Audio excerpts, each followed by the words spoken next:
everyone. I'm Matt Williamson. What's going on? At Williamson NFL. Hit me up there anytime. I also appreciate all your YouTube comments. Good stuff.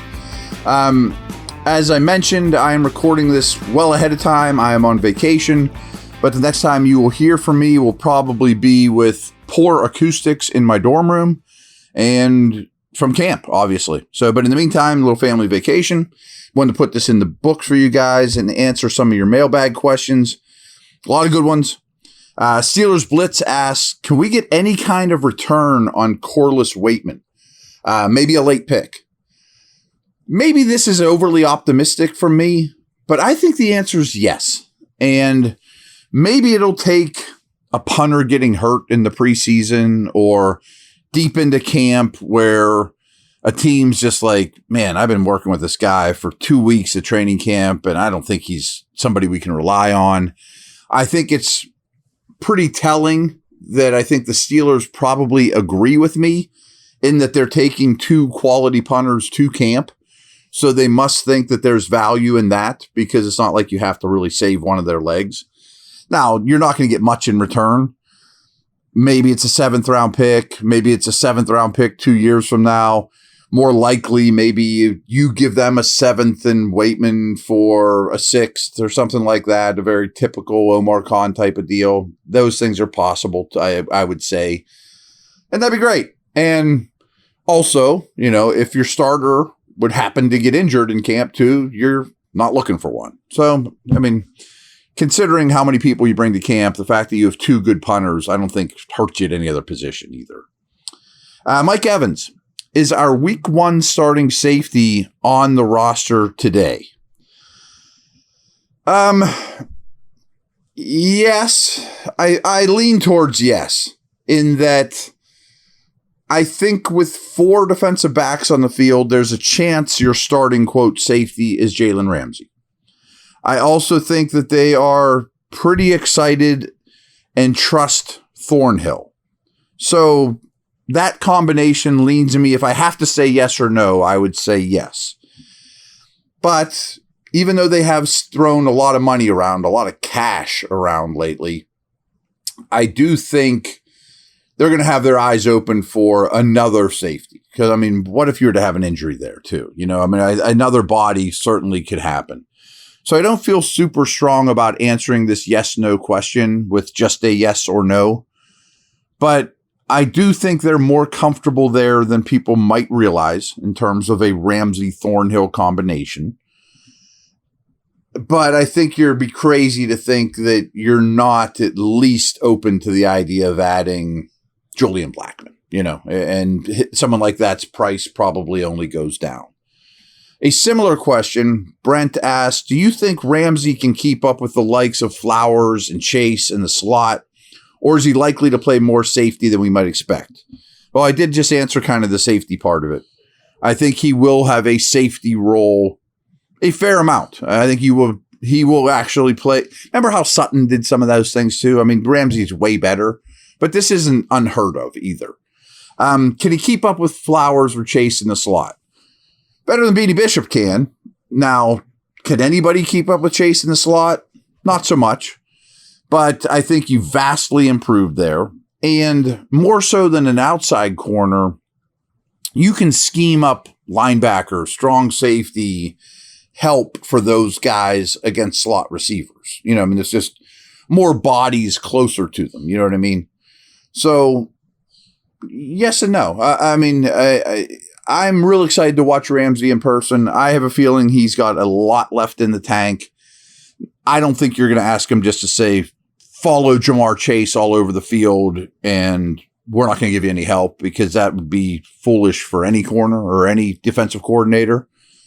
But it just gives you a lot more options. And I also think, I know this isn't what you're asking, but when you play the Browns, I think he could handle Njoku. When you play the Ravens, maybe he's on Likely or Andrews. He's big and physical enough that these movement receiving tight end types aren't out of the question for him to play man coverage on. So again, versatility, competitiveness, toughness, size, all those things are definitely a bonus with Ramsey versus what you had before. BetOnline is the world's most trusted betting platform and your number one source for all your sports betting action. With baseball season in full swing, BetOnline has more ways to stay in on the action with the latest odds, news, and scores. Even live in-game betting while the games are being played. We keep the dog days of summer rolling with the largest selection of odds on everything. With updated odds on MLB, UFC, and boxing, to tennis and NFL futures, BetOnline remains the best online source for all your sports wagering info. In between games, can we head over to BetOnline Casino with all the top Vegas-style games, including poker and live casino. BetOnline, the game starts here.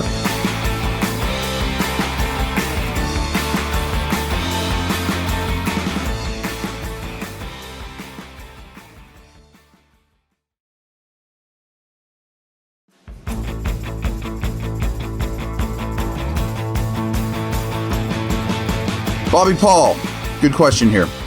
Would Benton have more of a chance to shine if they used him as they did with Tuitt? He's effective inside, but I believe he could be a star in the role like Tuitt's. Appreciate your work. I lean that way too. I mean, first off, his role in nickel four-man fronts definitely spiked in terms of snaps. Like his rookie year, he hardly ever played on third downs.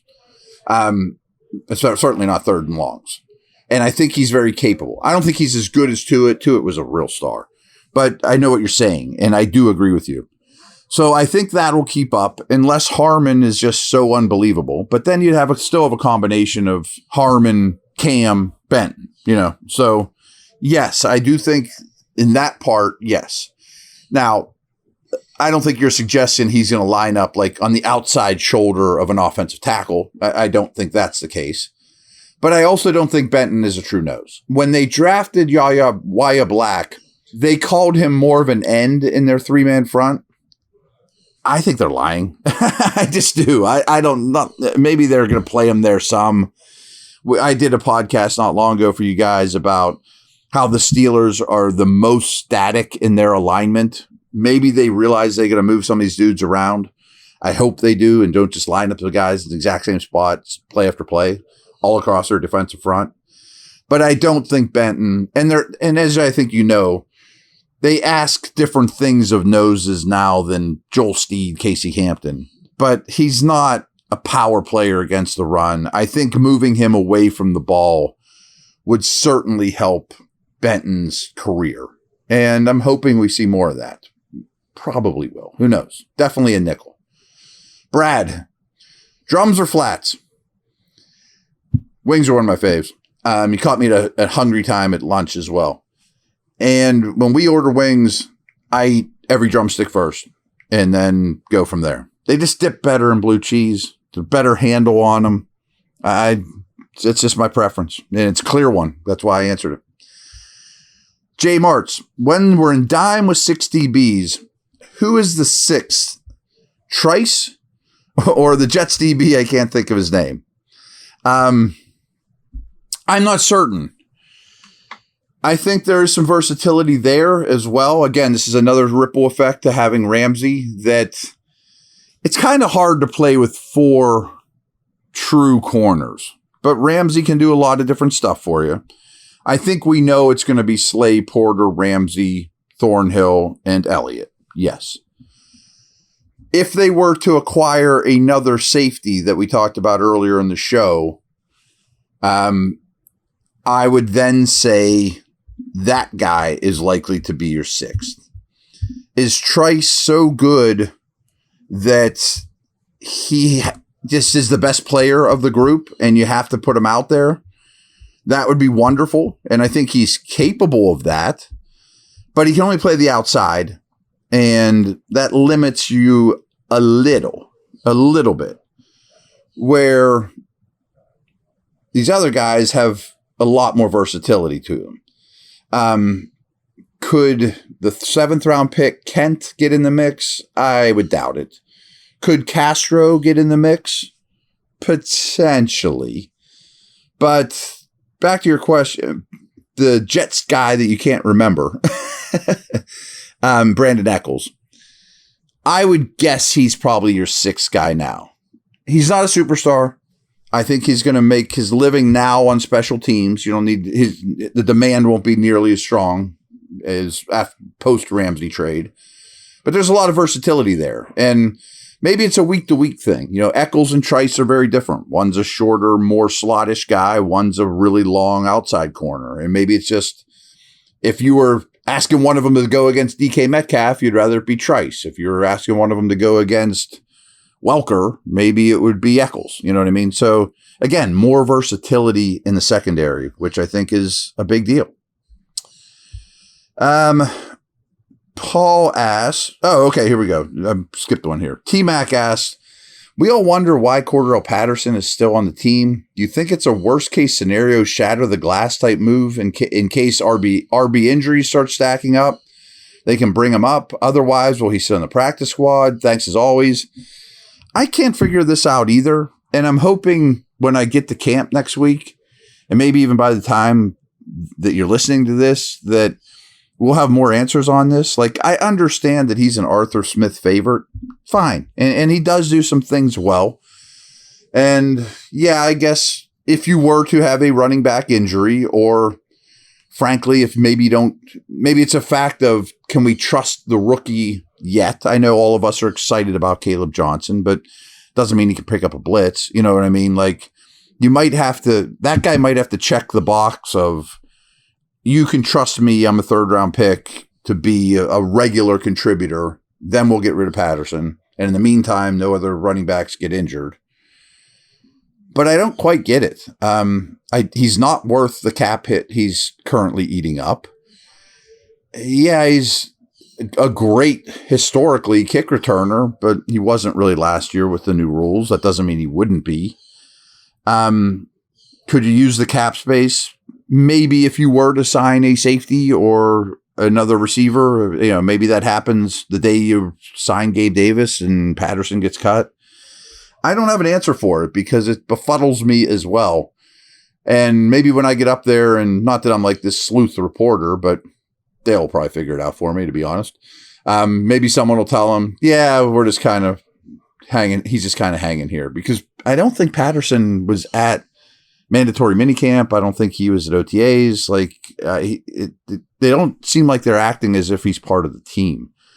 And he is an okay cap hit. You'd save a couple million, which is a small thing, but it matters. That one interests me too. And again, I wish I had a better answer now than then. I'm trying to talk through one. Maybe it is just trusting the rookie. Again, it's a position that gets injured a lot, and I wouldn't mind handing the ball to him,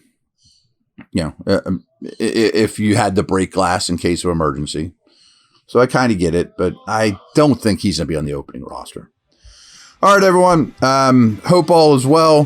Hopefully I'm enjoying my vacation as you listen to this. I'm sure I will be. And I am hopeful about training camp. Can't wait to get in there. All right, take care.